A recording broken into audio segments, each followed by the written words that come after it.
Olá, pessoal! Sejam muito bem-vindas, muito bem-vindos a mais uma edição do podcast Ala Esquerda. Chegamos ao episódio de número 55. E você já sabe, o Ala Esquerda é um espaço de discussão dos principais temas esportivos. Toda semana estamos por aqui analisando com muita crítica esse ambiente do esporte. Esporte é um direito, não é uma mercadoria. E a gente aqui tem lado, tem posição política. E toda semana contamos com você, com essa audiência qualificada, para a gente discutir, analisar os temas do esporte. Eu já vou movimentar essa mesa redonda que só gira para a esquerda, dando pontapé em mais uma edição do Ala Esquerda. Eu sou o Alexandre Arraes e mando meu canhotaço para o Herbert Borges. Tudo bom, Herbert? Tudo bem, Alexandre? Olá, Thiago. Olá aos nossos ouvintes, às nossas ouvintes. Ala Esquerda número 55 chegando na área. De antemão, já peço desculpas aí a quem nos ouve na próxima hora pela minha voz. Tomei vacina, tô tendo as reações aí, mas o importante foi tomar a vacina. E tá metade imunizado. Ainda falta a segunda parte. Espero que chegue a vacina para todo mundo. Então, sem mais delongas, deixa eu dar aqui o serviço, passar para o Thiago para a gente botar o tema na roda. Você escuta este e os demais programas do Ala Esquerda nas plataformas Spotify, Deezer, Google Podcasts, SoundCloud e YouTube. Então, passa a bola para o meu compadre, meu parceiro, meu amigo, Thiago, que vai dar nas nossas redes sociais. Vamos lá, Thiago. Fala, meu compadre Herbert, imunizado. Fala, Alexandre. Bom momento a todos os ouvintes. Como o Herbert disse, você pode encontrar a gente nas redes sociais, Twitter, @alaesquerda7, Instagram, @ala_esquerda7. Lá no Twitter vai ter enquete, hein? Fiquem ligados. No final do programa a gente vai lançar uma enquete para vocês interagirem com a gente. Então é isso, não vou me alongar muito. Mandar um abraço para Mônica Cury, para Mariana Vantini, que não puderam estar conosco, mas que em breve voltarão. Vamos seguir o baile, porque hoje a gente vai dar uma folguinha, né, de temas pesados. Hoje a gente vai se permitir ser um pouco mais mídia tradicional, claro, sem perder o viés de esquerda. Mas vamos cornetar. Vamos cornetar, mas vamos nos permitir falar um pouco só de campo e bola, né, Alexandre? Exatamente, Thiago, apanhando aqui do botão do áudio, né, rapaz? Não, isso aí, mas tem que cornetar também, tem que... Como é que era aquela história? Vuvuzela, né? Porque é impressionante. Há um tempo atrás, a gente acompanhava convocações de seleção brasileira, e esse é o tema de hoje, né? Seleção brasileira, com um entusiasmo, né? A seleção era a expectativa de ver os melhores jogadores jogando juntos, grandes seleções, e hoje a gente sabe que não é nada disso, né?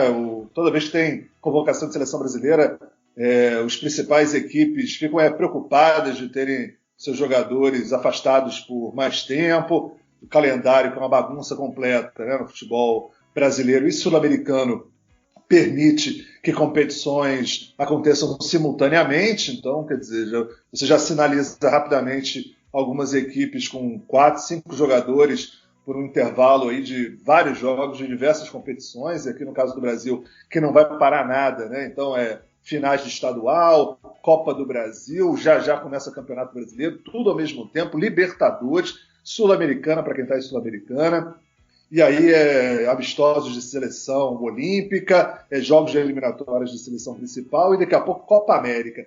Quer dizer, nesse ambiente, todo mundo acompanhou ontem o absurdo que aconteceu no jogo do Atlético Mineiro contra o América de Cali na Colômbia, quer dizer, sem menor condição, seja por conta da pandemia, seja por conta das manifestações políticas, da resistência do povo colombiano frente às ações do governo, e bomba da polícia, quebra-quebra e gás lacrimogêneo, jogadores dentro de campo. Então, quer dizer, a gente já sabe que, se depender das nossas entidades esportivas, as Comebols, as CBFs, as FIFAs, não interessa. O futebol, né, é uma bolha, mas não uma bolha no bom sentido, como a gente viu da NBA, né? É uma coisa afastada de qualquer outra responsabilidade social, em levar em consideração o que acontece politicamente, economicamente nos países, e mesmo para a realidade dos clubes e da qualidade do futebol, né? Eu acho que tem por aí esse comentário inicial do Thiago. Hoje, talvez a gente não entre com tanta força na temática política, administrativa, econômica, que a gente está sempre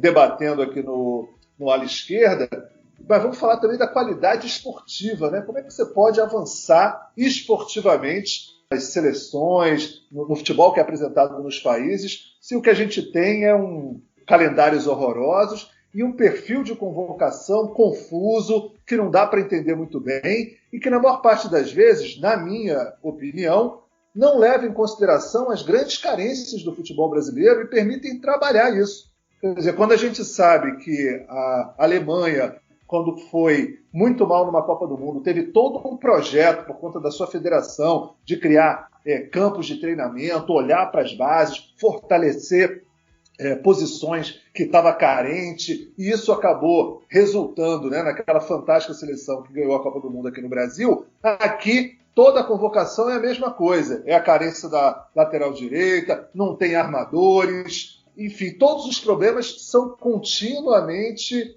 os mesmos e absolutamente nada é feito para mudar isso.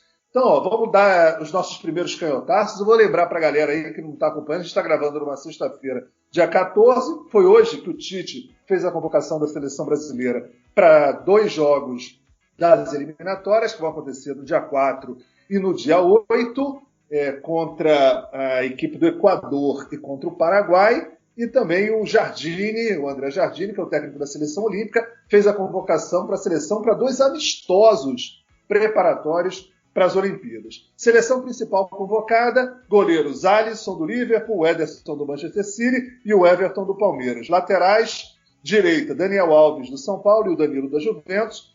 Esquerda, Alexandro da Juventus e o Renan Lodge do Atlético de Madrid. Zagueiros: Thiago Silva do Chelsea, Marquinhos PSG, Militão do Real Madrid e o Lucas Veríssimo do Benfica. Meio-campistas: Casemiro do Real Madrid, Fabinho do Liverpool, Douglas Luiz do Aston Villa, Paquetá do Lyon, Everton Ribeiro do Flamengo e o Fred do Manchester United. E atacantes: Gabriel Jesus do City, Vinícius Júnior do Real Madrid, Neymar do PSG, Firmino do Liverpool, Richarlison do Everton, o Everton Cebolinha da equipe do Benfica e o Gabigol da equipe do Flamengo. E a seleção olímpica tem os goleiros: o Cleiton do Bragantino, do Red Bull Bragantino, o Breno do Grêmio e o Brazão do Real Oviedo da Espanha. Laterais: Gabriel Menino do Palmeiras, o Emerson do Betis, o Arana do Atlético Mineiro e o Abner do Atlético Paranaense. Zagueiros: Gabriel do Arsenal, Luiz Felipe da Lazio, Ibanhas da equipe da Roma e o Nino do Fluminense. Meio-campistas: Bruno Guimarães do Lyon, Matheus Henrique do Grêmio, Renier do Borussia Dortmund, Lisieiro do São Paulo, Gerson do Flamengo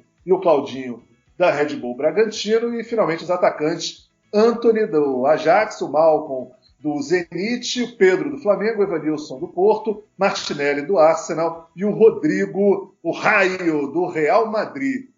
E aí, Herbert, gostou, não gostou? Para além dos nomes, esse ambiente de convocação da seleção brasileira. Então, Alexandre, satisfeito não é possível estar com essa convocação. No entanto, acho que não tem muito o que fugir disso. Eu vou explicar o porquê. Aliás, explicar não, né? Eu vou tentar entender um pouco a cabeça do Tite.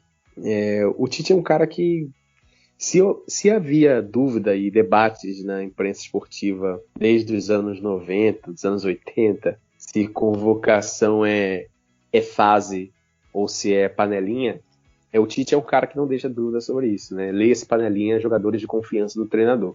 Então, inclusive, ele verbaliza isso. Tem ali uns 40, 50 jogadores que são de confiança dele e ele não muda muito dentro desse universo. Só se aparecer alguém voando, que é algo que a gente, inclusive, pode discutir, que não acontece mais com os jogadores do futebol brasileiro.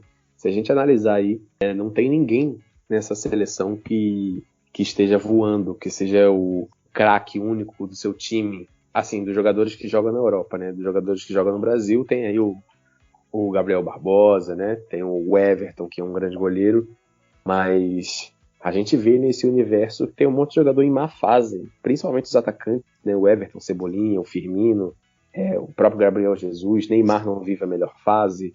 Vinícius Júnior, não dá para se dizer que ele está vivendo uma grande fase no Real Madrid, mas também jogadores da meia também. Eu quero chamar a atenção, na verdade fazer uma provocação, que dentro desse universo de de panelinha, de jogadores de confiança, a minha provocação é: mais vale um jogador em má fase na Europa do que um jogador jogando bem, em excelente fase no Brasil ou em outros mercados?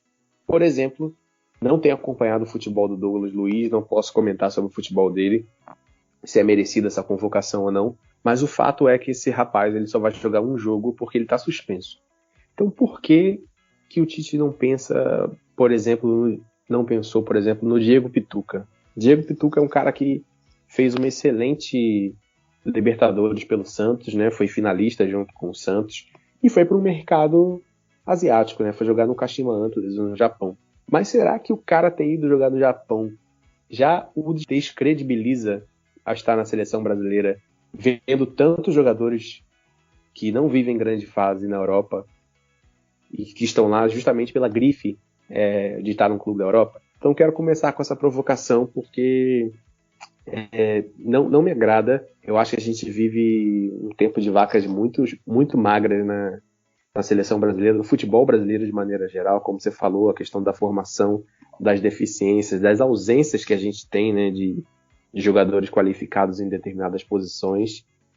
Mas isso não muda se a gente continuar fazendo... A gente não, né? Se os treinadores que passam por lá continuarem fazendo mais do mesmo, tratando jogadores que jogam na Europa como grife, sem necessariamente considerar o futebol que se joga no momento. É lógico que tem uma questão tática, de formação de elenco, de encaixe de jogadores. O próprio Tite declarou aí que ele convocou o Everton Ribeiro, por exemplo, porque dá para jogar junto com o Neymar. Não entendi muito isso, mas deve fazer sentido na cabeça dele. No entanto, para mim é pouco. Olhar só para isso é pouco. O Brasil é um jogador que... O Brasil é um país que exporta jogadores para todo lugar do mundo. E a gente ficar olhando só para a Europa, eu acho pobre. Sinceramente, a gente tem alguns jogadores que optaram por ganhar dinheiro, que optaram a jogar em outros mercados. E nesse momento que a gente vê tantos jogadores em má fase na seleção brasileira, eu acho que vale a pena considerar. O que você acha, Thiago?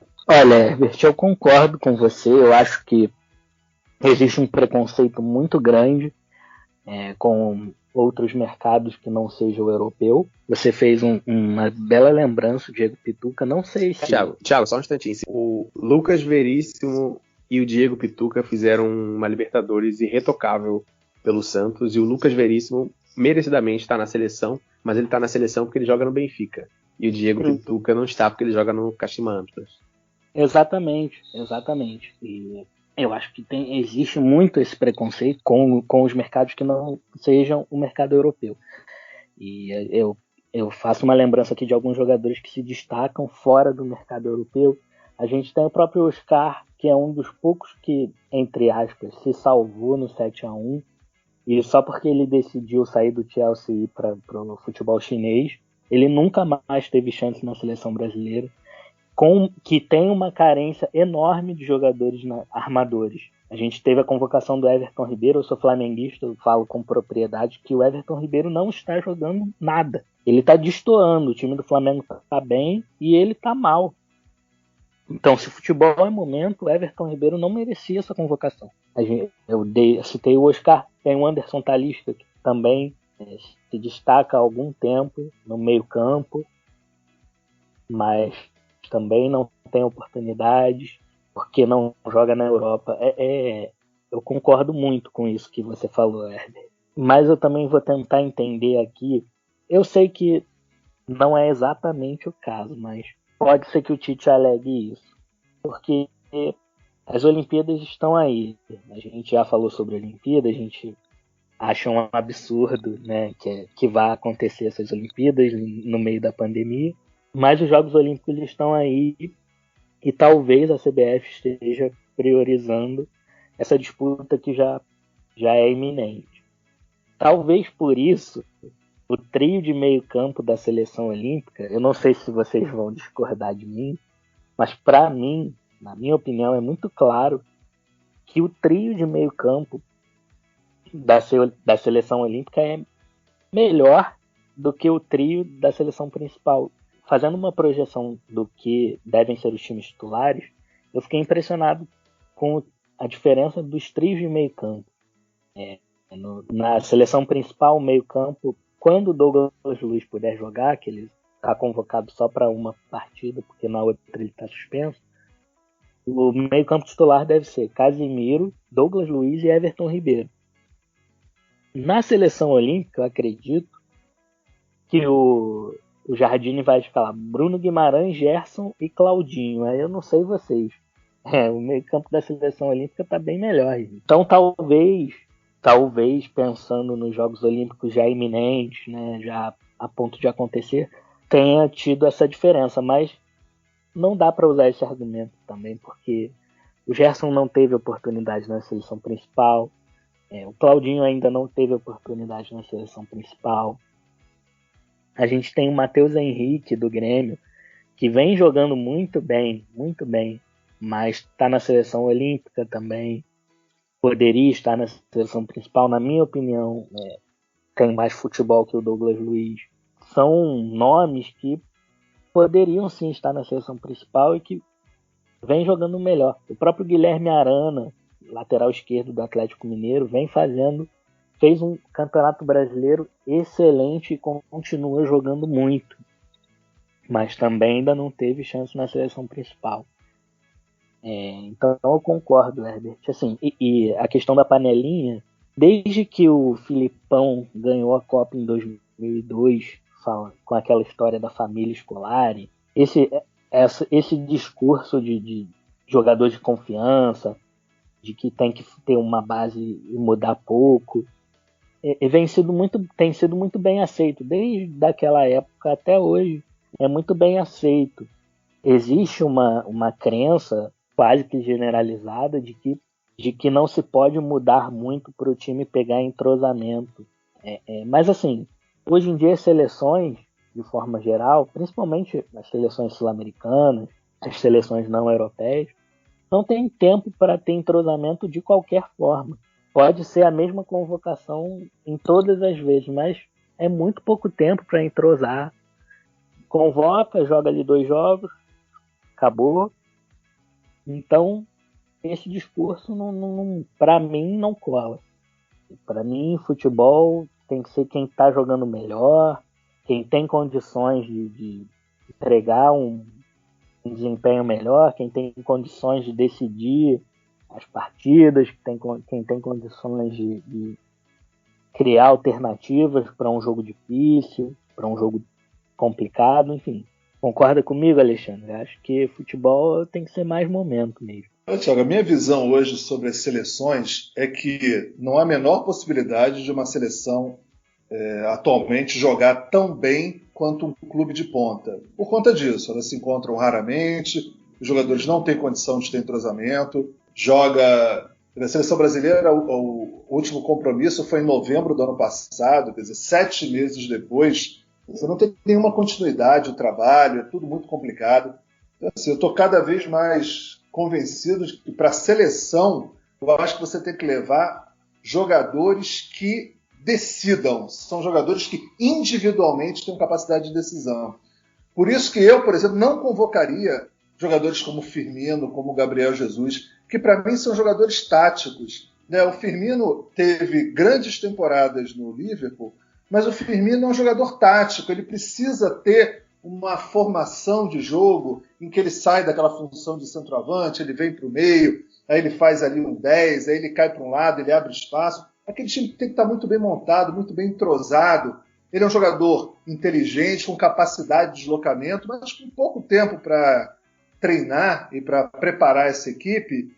Eu não vejo a menor possibilidade do jogador como o Firmino brilhar, e ele não vai brilhar. Como o Gabriel Jesus também, jogador tático.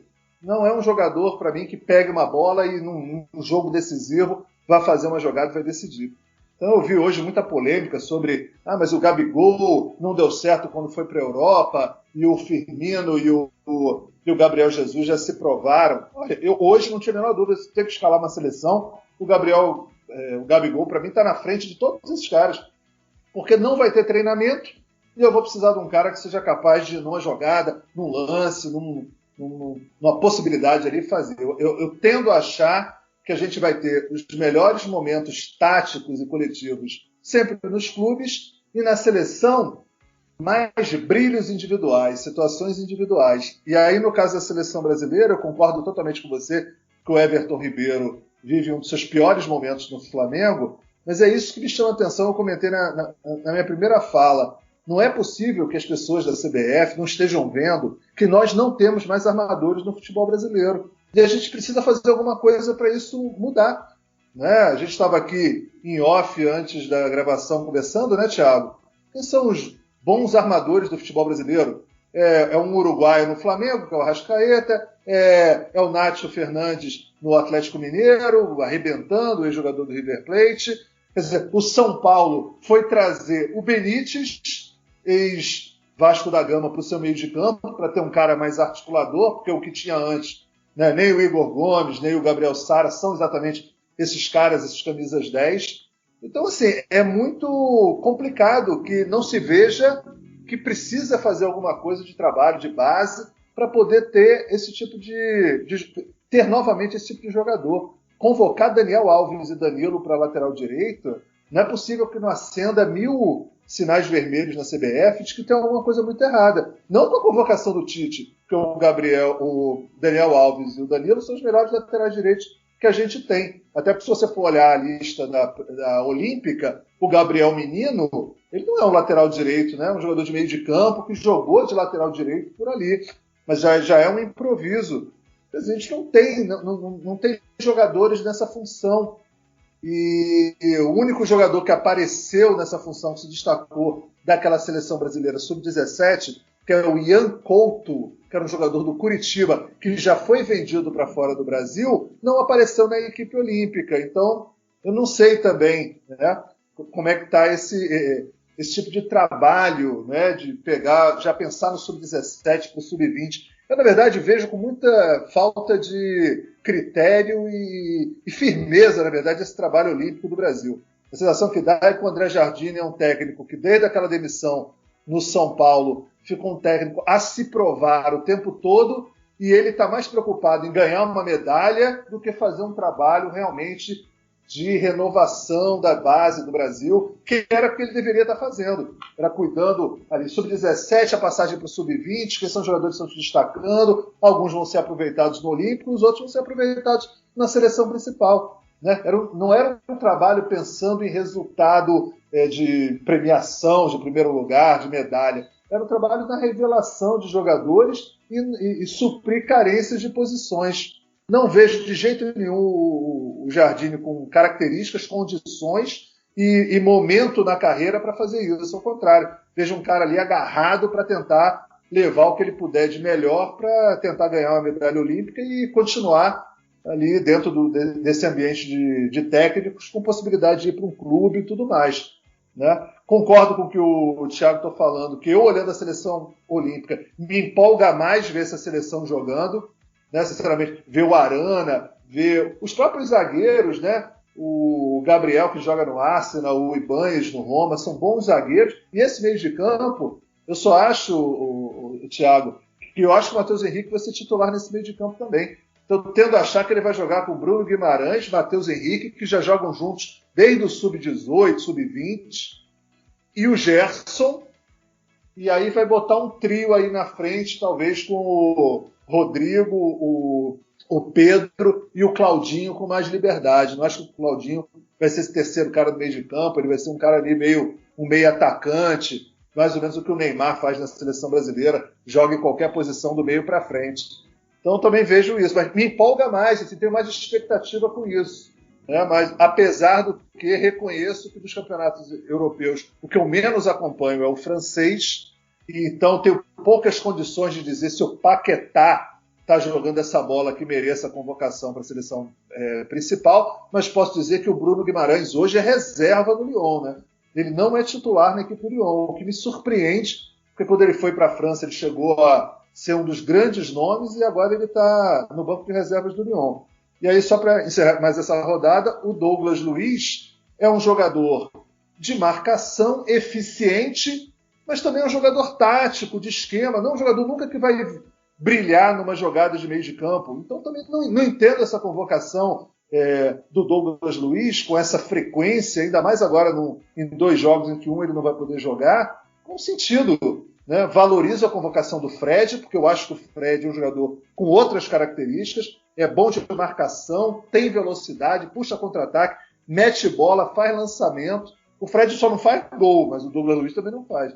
E eu acho que o Fred é um jogador muito mais eclético, muito mais versátil, com muito mais capacidade ali de funcionamento no meio de campo. Também não entendo muito essa convocação do Douglas Luiz, mas assim, tem a ver com aqueles caras que vão ganhando, a sensação que vão ganhando a confiança do técnico, né? É o Douglas Luiz, é o Everton Ribeiro, os caras vão ficando jogadores de confiança e nós vamos com essa barca mesmo até a Copa do Mundo, muito provavelmente. Bom, Alexandre, quero fazer alguns resgates aqui, um na sua fala e um resgate da fala do Thiago. Você falou da questão do Firmino, de ser um jogador tático.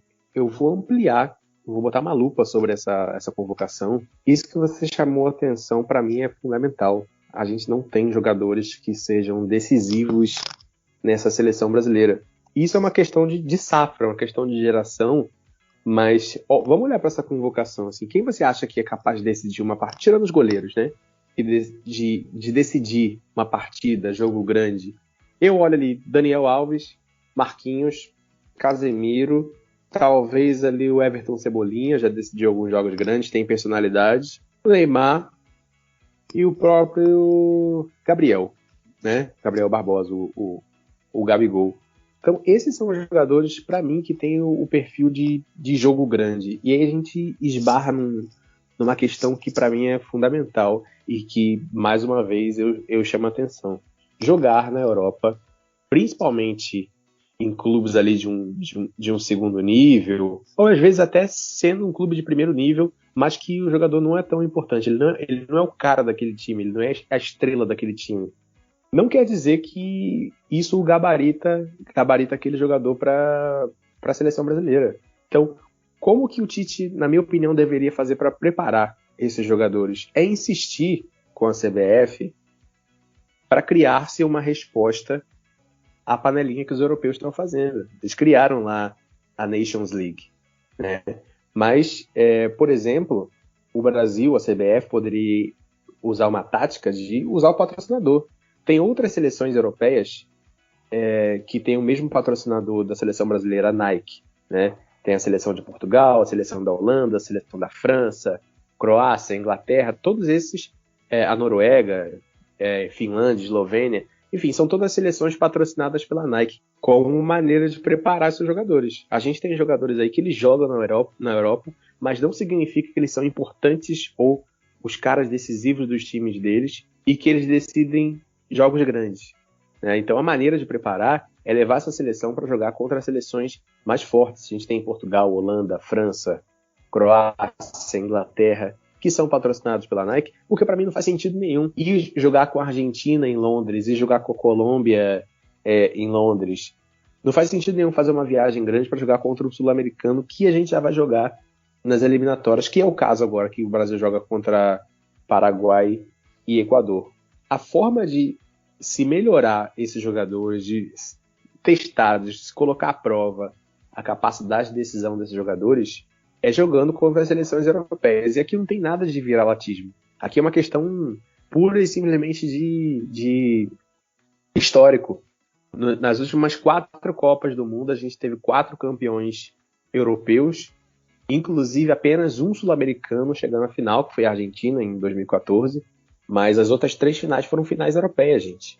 Então, a forma de você subir o sarrafo para esses jogadores, que, na minha concepção, são jogadores regulares, razoáveis, bons, mas não tem nenhum fora de série. Na verdade, os fora de série ali que eu listei são basicamente esses que eu disse, né? Os goleiros e o Neymar. São os que jogam num grande nível para competir com os caras lá fora. E aí eu quero voltar numa fala do Thiago para poder amarrar um pouco melhor. Eu concordo discordando com o Thiago. Eu acho que, de fato, o meio-campo da seleção sub-23 tem potencial para ser melhor. No entanto, eu fico feliz que os caras estejam onde estão. Primeiro porque eles vão ter, de fato, um período para treinar juntos, né, que é um período anterior à competição principal, que são os Jogos Olímpicos, então o entrosamento se dá aí. Concordo quando vocês falam que não tem como pegar entrosamento para convocar a cada 2 meses para jogar 2 jogos. O entrosamento se pega de fato nesses 15, 20 dias que antecede uma competição grande, mas principalmente por esse intercâmbio, esses grandes jogos que a seleção sub-23 ainda tem possibilidade de fazer com as grandes seleções europeias, né? Daqui a pouco eles vão inventar alguma coisa lá também para só jogarem entre eles. Mas eu acho fundamental que esses jogadores tenham essa experiência, assim como eu acho fundamental também o Brasil tentar mudar o foco dos seus amistosos. Acho que a CBF já ganhou muito dinheiro com os amistosos da seleção brasileira. É hora de pensar em melhorar a qualidade desse elenco. Se vai manter esse universo de 50, de 40 jogadores que o Tite convoca, então que pelo menos tente aumentar o nível de decisão dos caras, né? De jogo grande, de personalidade. Então, eu vejo dessa maneira, eu vejo por aí. Herbert, eu concordo. Eu vejo realmente que são esses os jogadores que são incontestáveis, assim, que são caras que são os caras no clube que jogam. E de resto, a gente tem uma dificuldade com os jogadores que decidam. E aí, sim, se os nossos jogadores que estão na Europa não estão conseguindo, a maioria deles, se tornar destaques nos clubes, serem os caras dos clubes, a gente tem que começar a olhar mais tanto para o nosso próprio campeonato quanto para os mercados que não são europeus. Mas para olhar para o nosso próprio campeonato, a gente tem que resolver, a CBF tem que resolver urgentemente a questão do calendário do futebol brasileiro.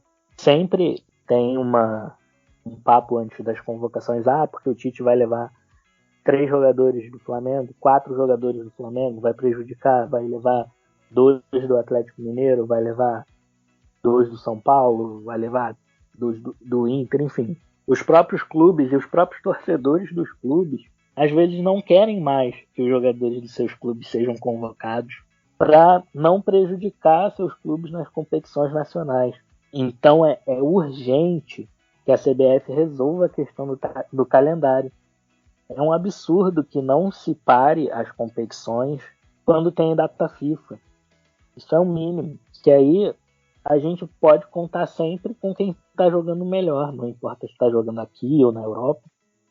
Que a gente tem um calendário que as convocações não desfalquem os clubes nacionais, o treinador da seleção tem mais liberdade de, se ele quiser convocar 3 jogadores de um time, 3 do outro, 4 do outro, ele fica à vontade com isso. Então essa questão do calendário é urgente.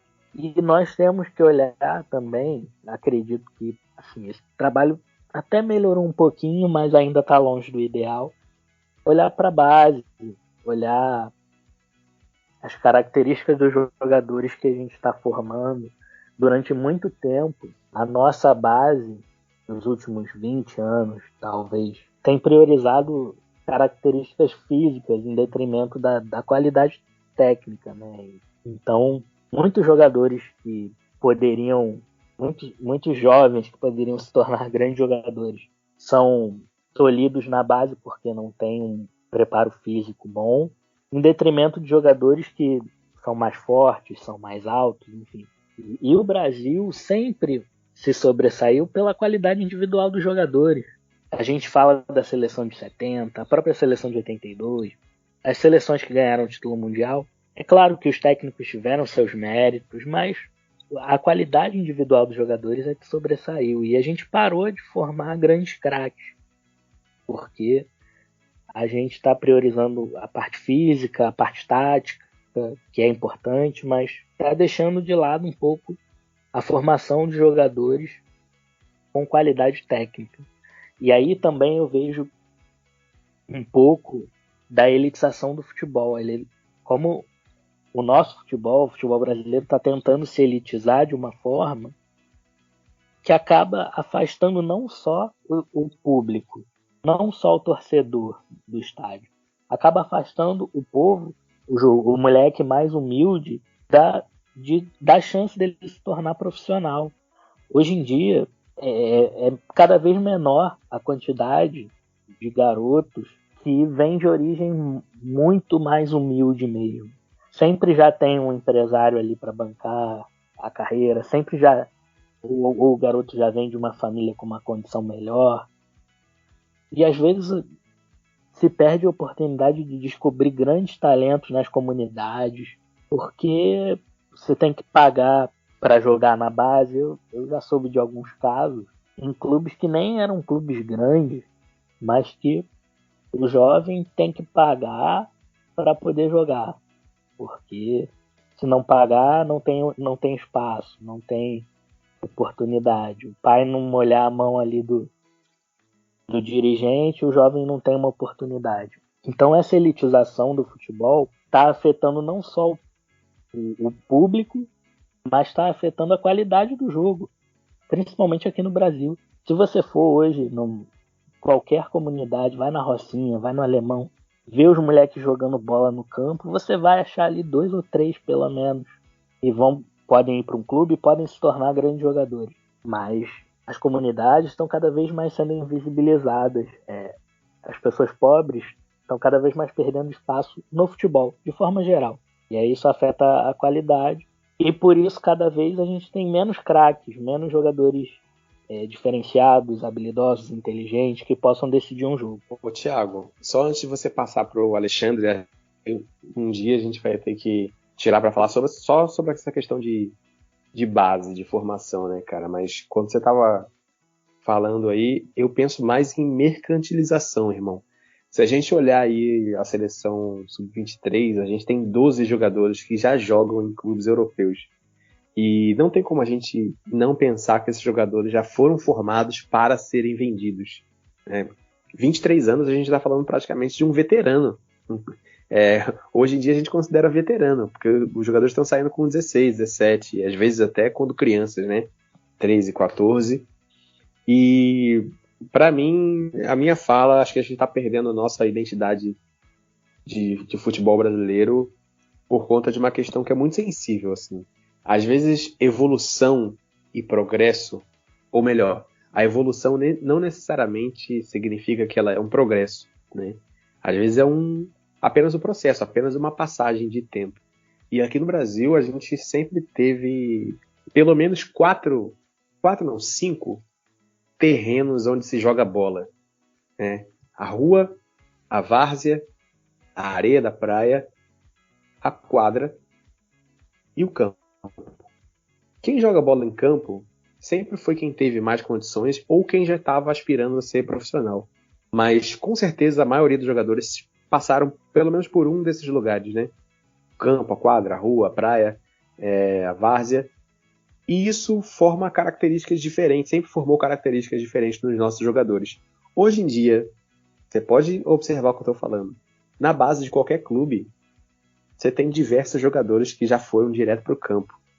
E isso, de uma certa forma, torna tão uniforme o jogador, torna tão igual a todos os outros, né? Sem diferencial, porque quando você joga em terrenos diferentes, você domina uma bola diferente, você chuta de maneira diferente, você conduz a bola de maneira diferente, você aprende outras técnicas, outras maneiras de se fazer determinada ação, né? E esse sempre foi o diferencial do Brasil, porque eu acho que nenhum país do mundo se joga bola em tantos lugares diferentes como no Brasil.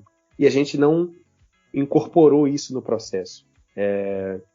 Simplesmente se tratou como novas técnicas, tanto físicas, técnicas e táticas desenvolvidas na Europa, como a evolução, como o progresso, e o Brasil não incorporou essa característica dele no processo de formação. Então hoje a gente forma jogadores muito mais regulares, muito mais parecidos com os outros lugares do mundo e cada vez mais distante do tipo de jogador que a gente formava antes.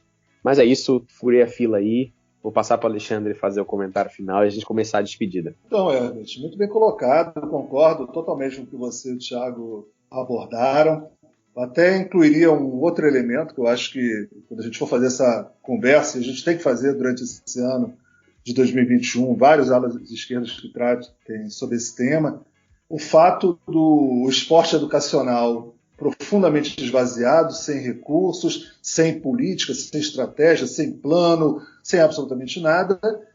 As escolas, né, é teto de gastos, é pouco investimento, é falta de quadras, é falta de estrutura, e o próprio futsal, que sempre foi um celeiro aí de possibilidades para o garoto jogar futebol, exercer, desenvolver habilidades, um monte de situações que poderiam, inclusive, ser, né, um enorme facilitadores para quando ele for para o campo. Nem isso é considerado, porque hoje ninguém mais joga futsal nas escolas, e as escolas não têm quadra. Então, quer dizer, tudo isso acho que faz parte aí desse olhar amplo, e eu concordo totalmente com o que vocês estão falando.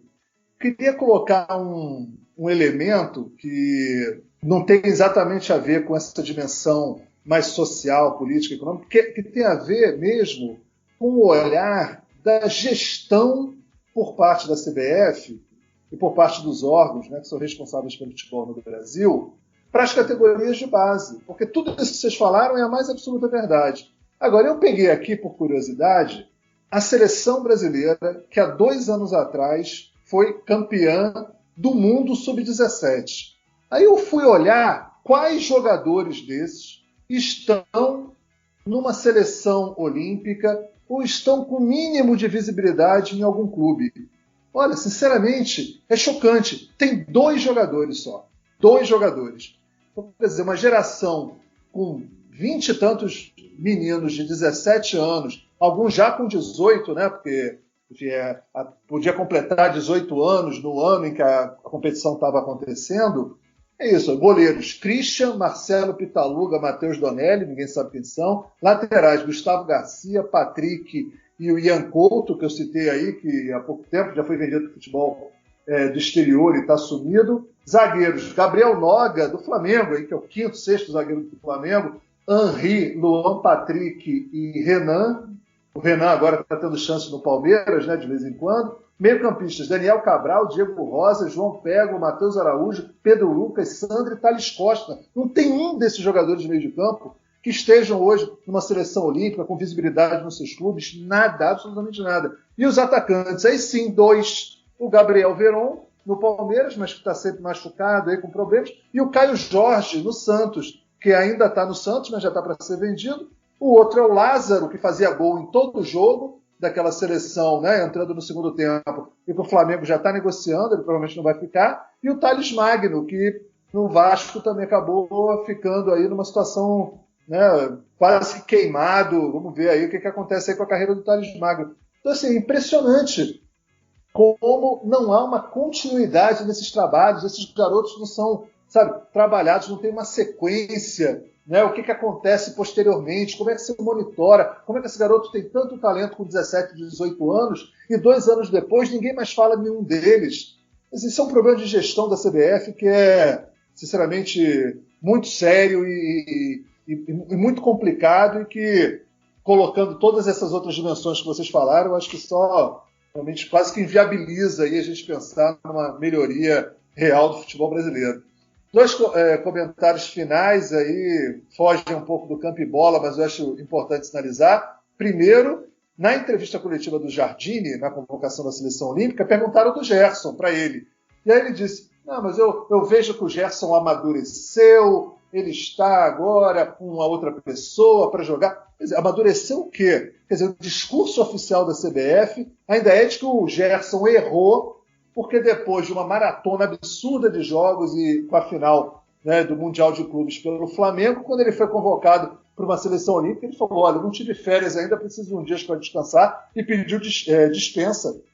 Essa visão absurda, autoritária, vergonhosa, e de que o jogador não tem direito, e se o cara falar, olha, eu não posso, nesse momento, não tenho nenhuma condição física, não, o cara acha que ele cometeu um erro e que agora ele amadureceu e vai voltar. Quer dizer, um discurso lamentável em todos os sentidos, né? Tem gente, inclusive, hoje, conversando aí, alguns analistas, dizendo que o Gerson só foi convocado para a seleção olímpica para assim, uma espécie de uma punição, vai ter que jogar uns jogos na Olímpica para poder ser convocado para a principal. Porque como ele pediu, né, dispensa da Olímpica, tem uma hierarquia aí, uma coisa absolutamente vergonhosa e autoritária nesse ambiente da CBF, que, só um parênteses, o presidente está à beira de cair, né? Com 1000 situações estranhas acontecendo que a gente pode abordar num outro momento. E outra, só lembrando, o coordenador geral de seleções da CBF, que é o Juninho Paulista, que é um dos administradores do futebol do Ituano. Ele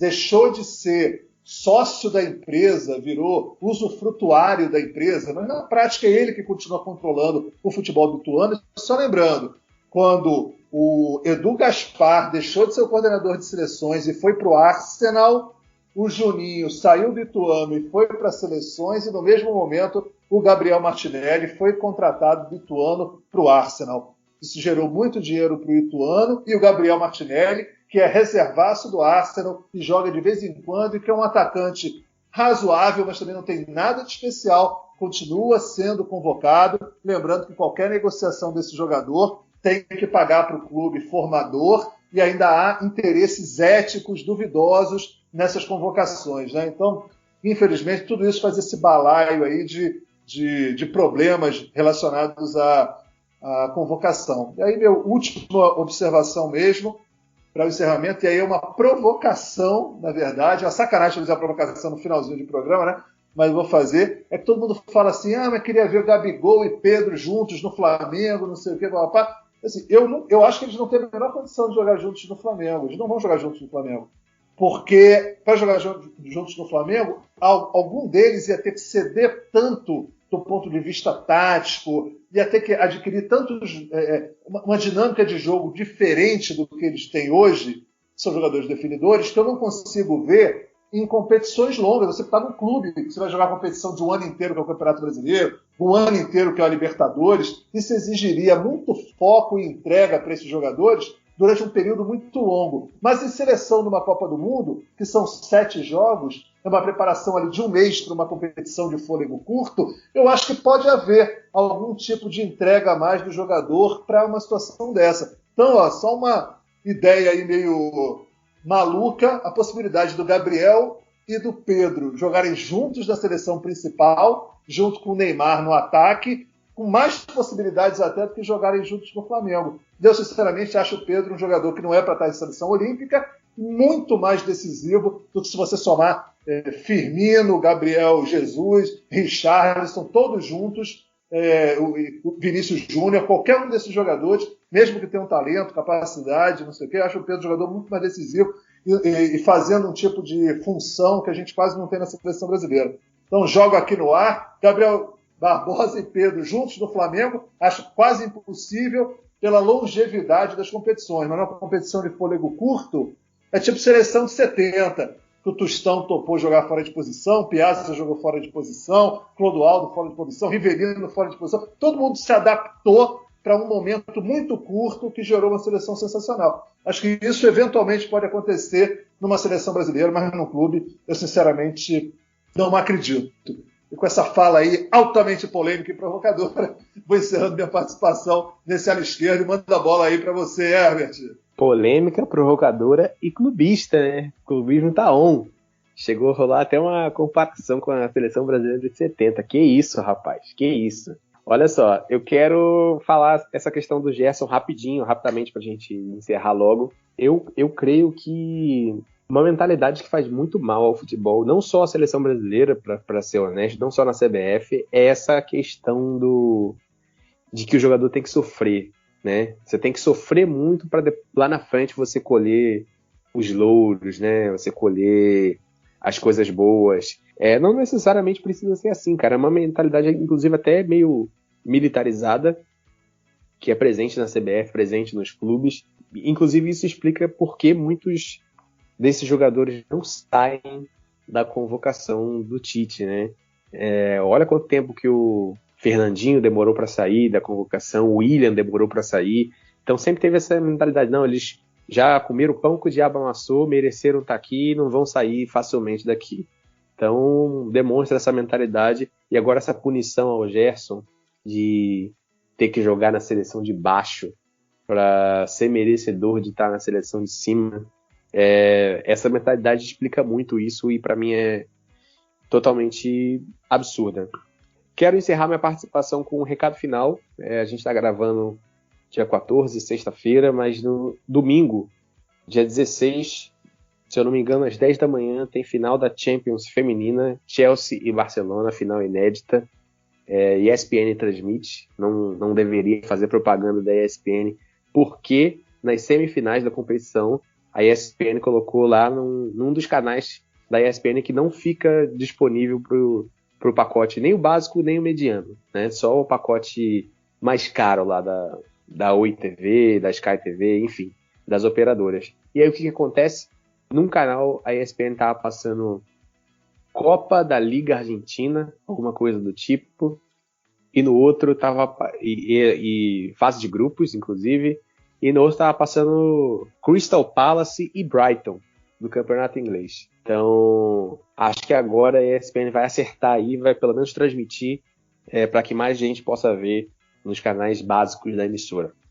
Com essa eu me despeço, passo para o Thiago e vamos nessa. Rapidinho, Thiago, só fazer uma observação, tá? Só para deixar claro, eu não estou comparando de jeito nenhum o Flamengo à seleção de 70. Estou falando apenas da possibilidade de você ter improvisos de posição de jogadores, como eles fizeram tão bem sucedido em 70, nas seleções de hoje. E que isso, dificilmente, o jogador vai ter saco para fazer uma entrega dessa em competições muito longas no clube. Mas na seleção, em pouco tempo, acho que é possível. Ó, eu não estou maluco, não estou comparando esses caras, não. Faz isso comigo, Heber.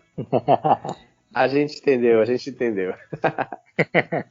Galera, queria só pensar aqui sobre o que a gente já falou anteriormente. E eu queria trazer como exemplo um jogador muito jovem, que é o Kaique, atacante do Fluminense, que tem apenas 17 anos, já está vendido para o Manchester City, está jogando muita bola no Fluminense, um jogador muito promissor, mas a gente falando sobre a mercantilização, e aí o fato dele já estar vendido para o Manchester City, eu queria convidar vocês a observar esse jogador.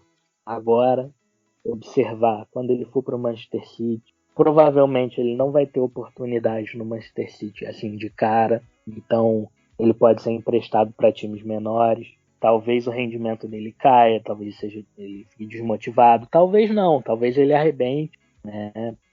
Mas eu estou pensando aqui no processo de formação e evolução do jogador. Quanto que essa mercantilização ela queima etapas e ela faz o jogador perder fases da sua formação e momentos que ele deveria estar jogando com muita regularidade, que de repente ele vai ficar encostado ali, buscando uma oportunidade.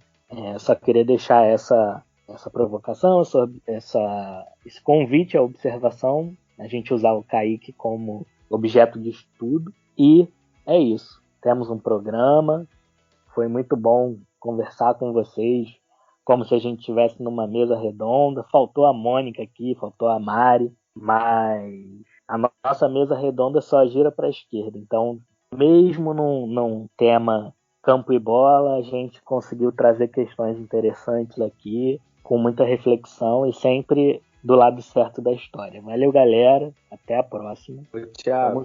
Rapidinho. Que eu esqueci da minha parte clubista aqui, mas que tem sentido também, né? Luiz Henrique, que foi formado pelo Botafogo, hoje joga pelo Olympique de Marseille, tem mais assistências no campeonato francês do que o Neymar, e também não está nessa convocação. E isso aí que você falou, para mim também é muito importante. Jogador brasileiro com 19, 20, 23 anos que está na Europa, cara, o cara tem que estar jogando todos os jogos possíveis. Então talvez seja melhor o cara estar jogando num Everton, num Lyon, do que tá jogando nos principais e mais ricos clubes e tá jogando 20 partidas por ano, sabe? Então é algo que também tem que se repensar, mas isso é uma questão de gestão de carreira também, né? É assunto para um próximo programa. Agora sim, vamos nessa? Vamos nessa, galera. Bora, galera! Valeu, tchau, tchau. Tchau, tchau.